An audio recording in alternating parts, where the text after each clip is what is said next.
Yang ni yang kita nak. Yang ni yang kita nak. Sejujurnya saya beritahu macam ni saya suka. Benda apa ni? Depa pengurusan pondok ni tak simpan duit kita tuan-tuan dan puan-puan. Saya penyumbang, tuan-tuan dan puan-puan pun penyumbang. Bila kita infak, bila kita sedekah, kita tak maulah depa duk simpan penuh-penuh kat dalam tabung, dalam akaun bank depa tu. Betul tak? Kebetulan hari ni saya mai ziarah. Ni hari ni 18 April. Saya mai ziarah di Pondok Rehat Abada ni. Mai jumpa anak-anak ni lah, nak beraya dengan depa. Saya seronok sangat lah.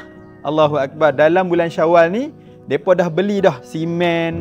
Ni jom kita tengok ni. Ni depa dah beli dah bata, simen, pasiak, besi. Saya tanyalah untuk apa ni? Dia kata, mudir bagi tahu saya ini adalah untuk siapkan pembinaan Dewan Makan dan juga baik pulih kelas. Subhanallah. Yang ni yang kita nak. Sebab apa? Duit kita infak, duit kita sedekah, depa tak simpan saja. Allahu Akbar.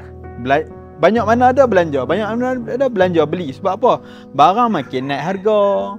Kan? Jadi kos akan duit kita akan jadi kecil. Kalau simpan duit kita jadi kecil. Alangkah bagusnya depa belanja macam ni. Bagus. Subhanallah. Adik-adik, Ustaz minta tolong hampa belajar rajin-rajin boleh?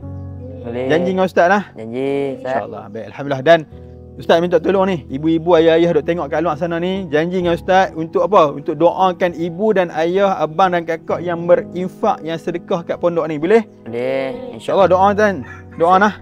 Tuan-tuan, InsyaAllah. setiap bata, setiap infak tuan-tuan amat berharga.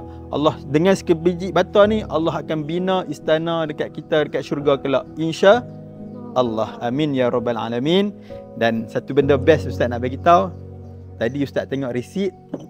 Bata ni dibeli, pasiak ni dibeli, simen ni dibeli di kedai orang kita. Support orang kita insya-Allah. Oh, itu best. Subhanallah. Alhamdulillah. Terima kasih banyak.